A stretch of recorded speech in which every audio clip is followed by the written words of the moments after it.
Hello, everyone. This is the December 5th frontline report for the Russo-Ukrainian war. The Ukrainian army right now is being pressured in more parts of the front now than at any point in the previous year. It seems that Russian troops have undone 90% of Ukraine's counteroffensive gains north of Bakhmut, and the gap continues to close on Avdiivka. Let's go through starting with the north, working clockwise down to Zaporozhye. There's several parts of the front we're going to talk about today. So before we get into that, don't forget to hit that like and subscribe button. Consider joining the channel or visit the New World Geopolitics channel on Telegram or Twitter. So, starting with the Leemon area, on the 30th of November, the Russians launched an attack towards Tierney, which is west of the town of Leemon. The Zherbets River runs down through here. Initially, Ukrainian troops were overrun from their positions. The early success can likely be attributed to Russian bombing of nearby logistics. There was a bridge specifically in the area of Tierney, one of these bridges here, or perhaps a little further upstream towards Neveske, that was hit by Russian Air Force. So seems like that bombing coincided with the Russian attack on this area here, where some forests and stuff have fallen into Russian hands. Now, initially, I'm not exactly sure what happened here, but initially Russian gains were much larger. The Ukrainians actually counterattacked and retook some of this area here, which was also initially captured by the Russians. I looked on Deep State Map, which is Deep State UA, and this is a pro-Ukrainian source. This tells a bit of the problem. So the date here, this is starting on November 30th, and it's going to play up to the current date. So you see on the 30th and the 1st, the Russians pushed forward, the Ukrainians pushed back, and the front line balanced out roughly where I have it marked at right now. So that's all we really have from that area. The Russians are definitely trying to test the Ukrainian front to see where they can push, where they can't. There's a lot of reasons behind this. I think a key one is the Ukrainian army appears to be exhausted, despite what people say. We've been talking to a lot of people on the channel and in the podcast, getting a lot of different opinions. The opinion of mine that is forming is that the Ukrainian army does appear to be somewhat exhausted at the moment. Whether they're actually having trouble with manpower or not, or equipment or not really sure. But there has been some recent reporting in the American press coming from actually the U.S. president saying that if Congress doesn't refund Ukraine's military by the end of the year, then Ukraine will lose the war. Perhaps that's verbatim what he said. Perhaps he's exaggerating, perhaps I'm exaggerating what he meant. I'm not exactly sure if Ukraine doesn't get funded in December but they get it in January, if that would be too late. I don't know, but I get the picture that Ukraine's army is in some kind of dire need of assistance at the moment. So, in Bakhmut, the next place we're going to talk about, on the outskirts of Bodonova, which is this town right here. This area, formerly, the Russians were pushing up on this 0506 road. So, just real quick, if you guys bear with me. This road right here, if you guys will remember our reporting on the battle for Bakhmut, the 0506 and the 0504 roads were the only two roads that Ukraine had leading into their pocket inside of Bakhmut. The Russians initially were pushing right up against the 0506 road until about May, or I think it was late April, actually it was the first week of May, I'm pretty sure, that the city actually fell. So I guess it was late April. The Ukrainians launched a counterattack and pushed the Russians back on this flank, with the front line looking roughly like this at that point. So, pretty significant dent in the lines. It appears like the intention behind this was to free up enough room to allow for an evacuation of the town, because shortly after Ukraine captured this area, the Russians actually managed to rapidly gobble up the rest of the town. That's likely because most of the Ukrainian troops were not there anymore. So, just rear guard forces preventing the Russians from taking it over too quickly. So now, in the last couple of weeks, the Russians are rapidly regaining all this territory. It looks like they're poised to jump into the town of Bogdanovka. I don't think this will be the next thing that happens. I think they're going to go for Klashivka first, which we'll talk about in just a moment. But this is pretty significant. Some positions here, actually, the Russians had never occupied before, at least according to my mapping. So when you zoom in on this little area right here, you see this square here,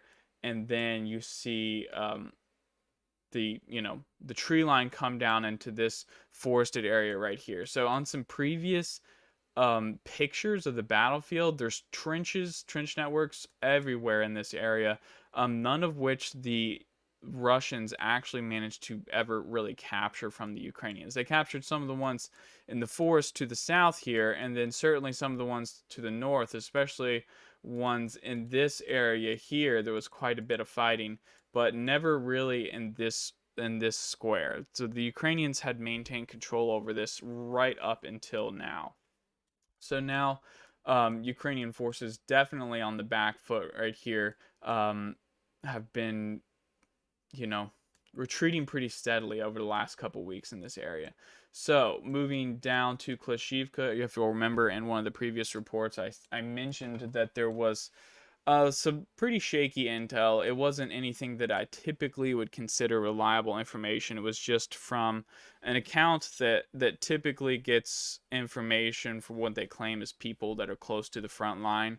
They had posted just a text message that the Russian military had some kind of big success on the hilltop overlooking Klashivka. It appears this is what they were talking about. Syriac maps and several other sources have mapped out and claimed that the Russians have taken over control large parts of this forested area, which is, on an elevation above the railroad track to the west of the railroad track. So as you can see clearly up on the same hilltop ridge line, at the same elevation as the rest of these trenches. So whether the Russians have actually captured some of these large fortifications, I assume they have, just ones that aren't, ones that are in this area that aren't mapped out for us in this particular satellite image. So some pretty big Russian gains there. If that continues in that same direction, I expect Klashivka could pretty easily fall back into Russian hands. If that happens and the Russians retake Klashivka, pretty much this entire area that Ukraine managed to recapture from the Russians could probably be retaken with some effort. And I say that primarily because the indications here are that Ukraine is pretty low on resources, particularly in this region of Bakhmut. There hasn't been really any good news for Ukraine coming from Bakhmut. It's since the fall of Andriivka, which would have been back in October, really. So we're going on 2 months without any good news in this area for Ukraine. All right, so further to the south in Gorlovka, Ukrainians had initially launched a counterattack here. As we just quickly going back over that, the long-time battle lines, which would be the front line that existed in 2014. Zoom in here, so you guys can see these trenches right here. This is initially where the Ukrainians were. They launched an attack and captured this hill here, along with this hilltop surrounding this small quarry pond. So the Russians have launched a counterattack, have recaptured this hilltop overlooking the quarry pond. I've went ahead and marked all of this under their control. In terms of this area right here, you can see there's still trenches in this area.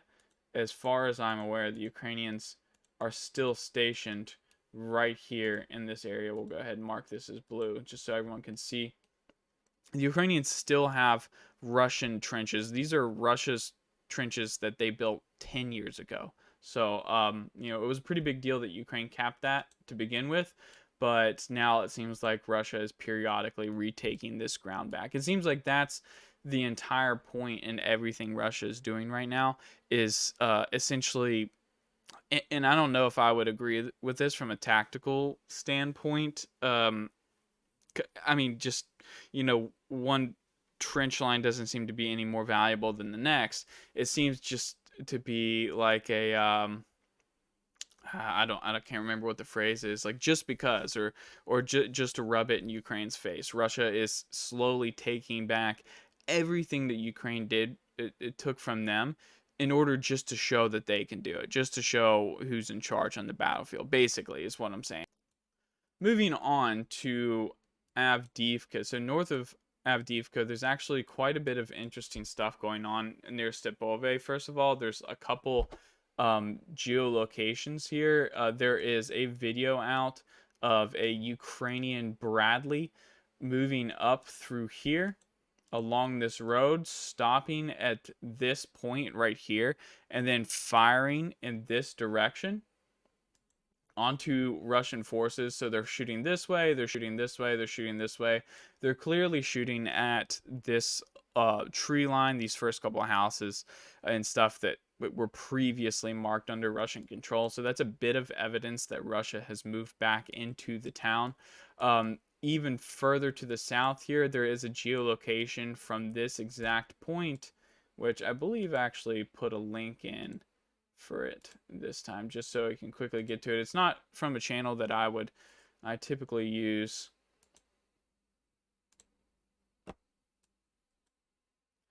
And you'll have to bear with me here, because it might start off with some volume. Okay, not enough time. So basically, an FPV drone is being used instead of in a bombing role. It's being used for reconnaissance. So this guy's kind of spinning around in circles, stopping soldiers from shooting at him. But clearly, there's Russian forces inside of this little area here. When you advance a little bit, you can kind of see. I think that was actually the best view. So you can see these are railroad tracks moving through here. This is the Avdiivka Coke and Chemical Factory. It's a steel plant at the top of the screen north of town. So just real quick, looking back at the map. This is exactly the view that you're getting in there. You can see where the railroad, in that video, you can see how the railroad tracks actually split. And then you can see how they go off in the distance in the direction of the coke plant. So evidence there that the Russians occupied that position. Now, also just an interesting note, while we're in the area, there was also some footage of bombing of Berdichi. So this looks like some kind of grad strike. This is the lake that's in the center of that town.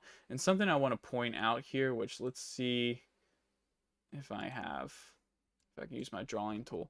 There's actually quite a bit of craters from artillery in these fields here, showing that there was a battle fought in this area. And there's 2 downed tanks or IFVs right here in the bottom of the corner, and they both have tracks that lead back in this direction. So either these are Ukrainian tanks that attacked somewhere else and were retreating back this way and were destroyed while they were retreating. Certainly a possibility, or the more likely possibility, these are formerly destroyed Russian tanks, which tells me that in the beginning of the Battle of Avdiivka, the Russians actually did push in pretty close to Berdichi. That seems to be pretty good evidence to me of that fact. The tanks heading in that direction, their tracks leading in that direction, before being destroyed.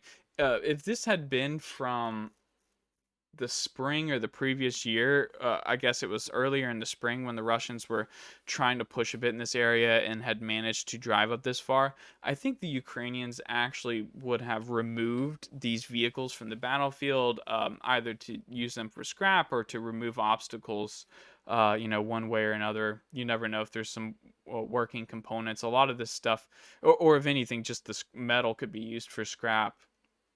And then also the tracks behind the tanks would have disappeared throughout the year with rain falling several times, grass growing. These 2 tanks appeared to have popped up there much more recently. So very interesting information there north of town.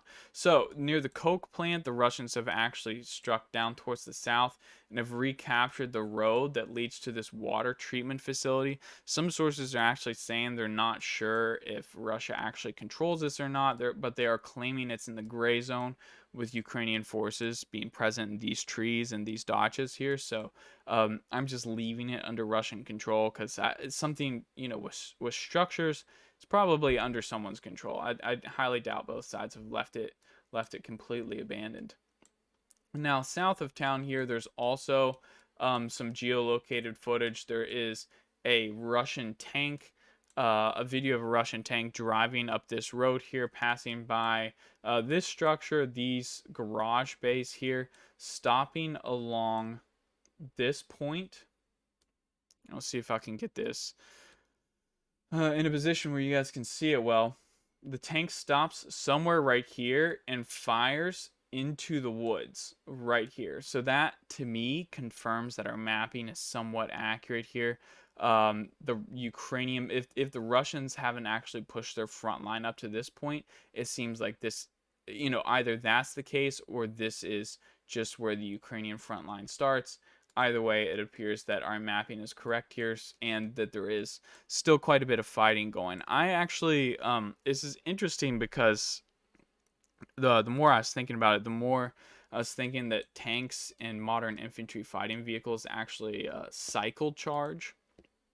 If you can kind of bear with me, the back in long time ago, whether it was the Civil War or Napoleonic times, or even more medieval feudal times, you would have mounted